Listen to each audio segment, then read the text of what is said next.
पौधों का जीवन।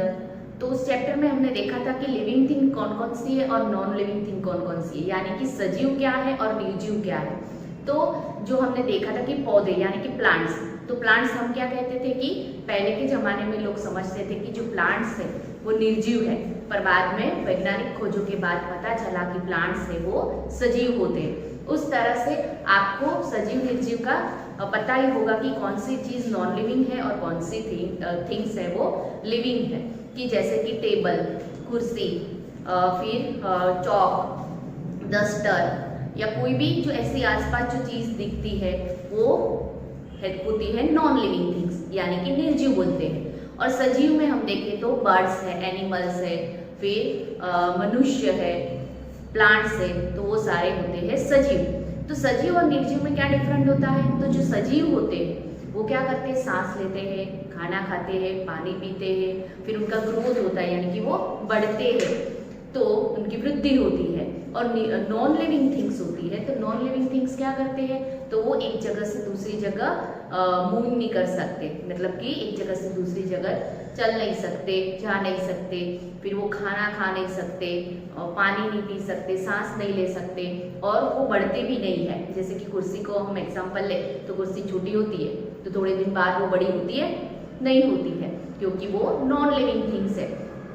तो इस कविता के अंदर, कविता का नाम है सबसे बढ़कर हम, यानी कि ये जो कविता है उसके कवि है रमापति शुक्ल। तो रमापति शुक्ल क्या बताते हैं हमें कि सबसे बढ़कर हम, यानी कि पूरी सृष्टि के अंदर जो लिविंग थिंग्स है, जो सजीव सृष्टि है वो सबसे बढ़कर है, और उनमें भी एनिमल्स और बर्ड्स से भी बढ़कर हम हैं। क्योंकि हम देखें कि पोएम के अंदर बताया गया है, अलग अलग एग्जाम्पल दिए हैं कवि ने कि उनके पास अलग अलग पार्ट्स है, बॉडी पार्ट्स है, पर वो उनका यूज़ नहीं कर सकते हैं। पर हमारे पास जो बॉडी पार्ट, जैसे कि हमें आँखें हैं तो हम आँखों से देख सकते हैं, फिर हमारी नाक से हम सूंघ सकते हैं, फिर हाथ से हम कुछ काम कर सकते हैं, कुछ चीज़ पकड़ सकते हैं, पैरों से हम चल सकते हैं। तो उसी तरह हम अपने पार्ट्स से, बॉडी पार्ट्स यानी कि हमारे शरीर के अंगों से हम अपना काम कर सकते हैं। पर जो नॉन लिविंग थिंग्स है उनके जो बॉडी पार्ट्स है तो पर वो काम नहीं कर सकते। तो इसी की यानी कि सबसे बढ़कर मनुष्य है, भगवान ने सबसे बढ़कर हमें बनाया है, मनुष्य को। तो इस पोयम के अंदर कवि अलग अलग उदाहरण देकर समझाना चाहते हैं कि सबके पास अंग है, शरीर के अंग है, पर वो उनसे काम नहीं ले सकते, पर एक मनुष्य ही ऐसा है जिनके पास सारे अंग है और सारे अंगों से वह काम ले सकता है। तो हम देखते हैं पोयम।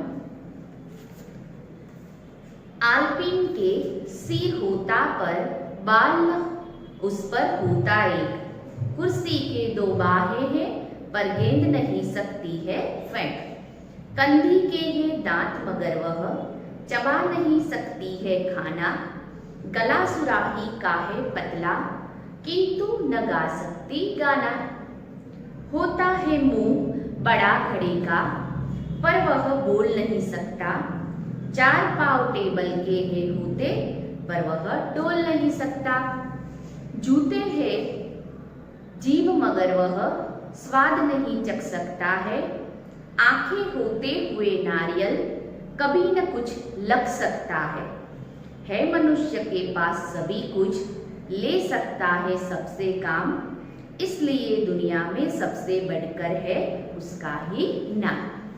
क्या कहते हैं कवि यहाँ कि फर्स्ट पैराग्राफ के अंदर बताया कि आलपीन के सिर होता, आलपीन दैट मीन्स पिन, जो सुई बोलते हैं वो पिन, आलपीन यानी कि पिन होती है, उसका सिर होता है, उसके ऊपर सिर होता है पर बाल न होता उस पर एक, उसके ऊपर एक भी बाल नहीं होता है, कुर्सी के दो बाहें हैं पर गेंद नहीं सकती है। फिर कुर्सी की बात करें तो कुर्सी के बाहें दैट मीन्स भुजाएं, आर्म्स। तो शब्द अर्थ हम लिखिए,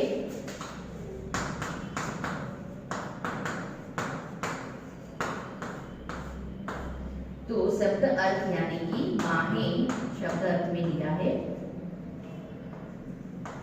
बाहें यानी कि भुजाएं, इसको आर्म्स बोलते हैं। कि कुर्सी होती है, कुर्सी उसकी बाहें होती है, यानी कि दो आर्म्स होते हैं साइड में जो होते हैं दोनों साइड कुर्सी के, उसको आर्म्स कहते हैं। तो दोनों भुजाएं हैं कुर्सी की, पर वह गेंद नहीं फेंक सकती है वो, क्योंकि वो निर्जीव है। और हम देखें तो हम सजीव है, तो हमारे दो हैंड्स है, तो हैंड्स से हम कुछ भी गेंद फेंक सकते हैं या कोई भी चीज पकड़नी होती है तो पकड़ सकते हैं, तो हम हमारा वर्क अपने हाथों से कर सकते हैं। पर जो कुर्सी है उसके दो हाथ है, भुजाएं है, पर वो कुछ भी काम नहीं कर सकती, यानी कि गेंद नहीं फेंक सकती। ये एग्जाम्पल दिया है। कंघी के है दांत मगर वह चबा नहीं सकती है खाना।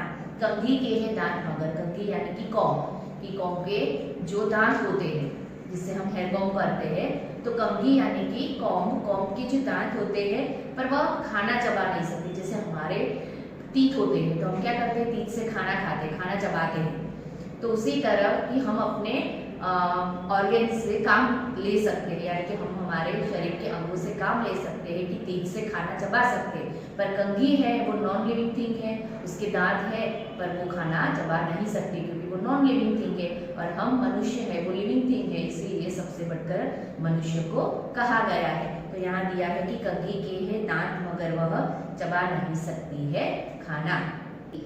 गला सुराही का है पतला किंतु न गा सकती गाना। सुराही मतलब कि घड़ा, आपकी टेक्स्ट बुक पे दिए हैं, मटके दो दिए हैं, उसमें से एक मटका है जो राउंड वाला, उसका मुंह बड़ा है, और सुराही यानी कि ऊपर से ऐसे नेक पतला होता है और नीचे बड़ा सा, वो जग जैसा बोलते हैं, सुराही का मतलब जग। तो घड़ा है पतला किंतु न गा सकती, उसका गाना पतला, अरे जो गला है उसका पतला होता है, ऊपर से मुंह पतला होता है, पर वो गाना नहीं गा सकता है। मटका है कभी गाना गाता है? नहीं गाता है। पर हमारा जो गला है हम क्या कर सकते, गले से बोल सकते हैं, कुछ गाना गा सकते हैं। पर जो मटका है वो नॉन लिविंग है और हम लिविंग है। होता है मुंह बड़ा घड़े का पर वह बोल नहीं सकता, कि घड़ा यानी कि मटका,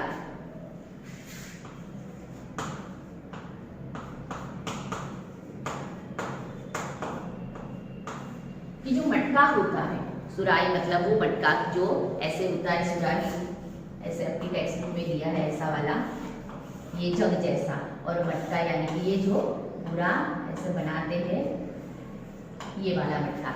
तो ये सुराही है और ये घड़ा है। तो घड़ा मतलब कि घड़ा का मुंह बड़ा होता है ऊपर से, पर वह बोल नहीं सकता है, वो बोल नहीं सकता है। सुराही उसका पतला होता है पर वो गा नहीं सकता, यानी कि नॉन लिविंग के एग्जाम्पल दिए थे यहाँ कवि ने हमें कि घड़े के मुंह है पर वो बोल नहीं सकते और गाना भी नहीं गा सकते। चार पांव टेबल के होते पर वह डोल नहीं सकता। चार पांव टेबल के देखो तो 4 लेग्स होते हैं टेबल के, तो उनके पास लेग है पर वो क्या कर सकते, डोल नहीं सकते। डोल यानी कि हलचल, डोल नहीं सकते उसका मतलब होता है चल फिरना।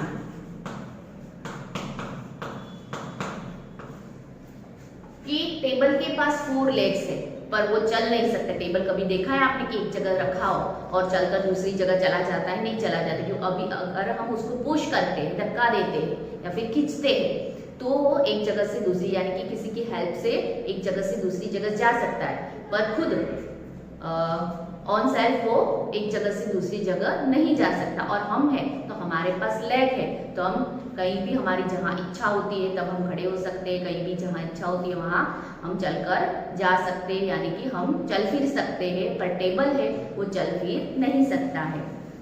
आगे, जूते के है जीभ मगर वह स्वाद नहीं चख सकता। जूते के जीभ किसको कहा है? तो आप शूज पहनते हो तो शू के अंदर जो बार लेस होती है, लेस बांधते हो, वहाँ एक ऐसे राउंड जीभ जैसा होता है, टंग जैसा, तो वो जीभ बताया है कि जूते की जीभ होती है, टंग होती है, पर वो स्वाद नहीं चख सकता है। वो टेस्ट कर सकता है, जूता कभी नहीं कर सकते क्योंकि जूता नॉन लिविंग थिंग है।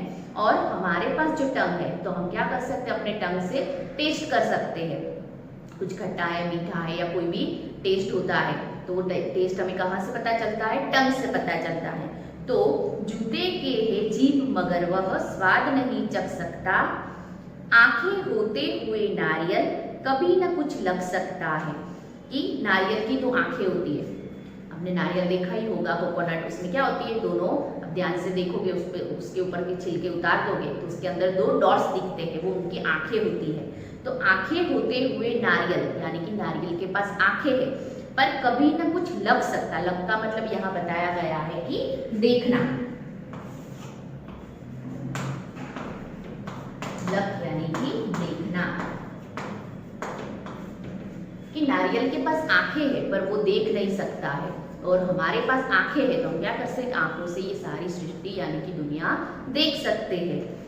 आगे लास्ट पैराग्राफ में बताया है मनुष्य के पास सभी कुछ, ले सकता है सबसे काम, इसीलिए दुनिया में सबसे बढ़कर है उसका ही नाम। कवि क्या कहते हैं कि है मनुष्य के पास सब कुछ।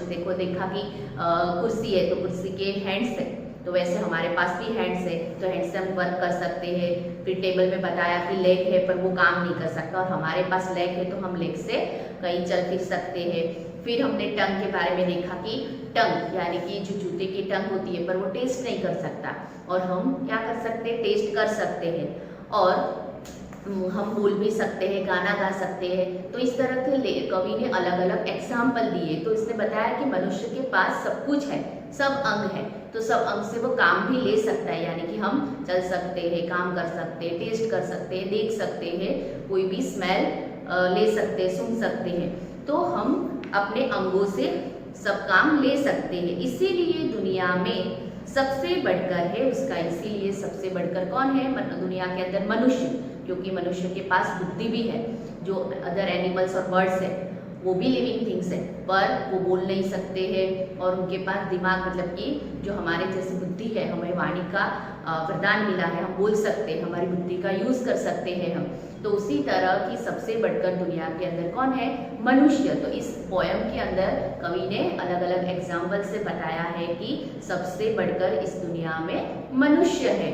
So I hope you all understood this poem very well. Thank you. Have a nice day.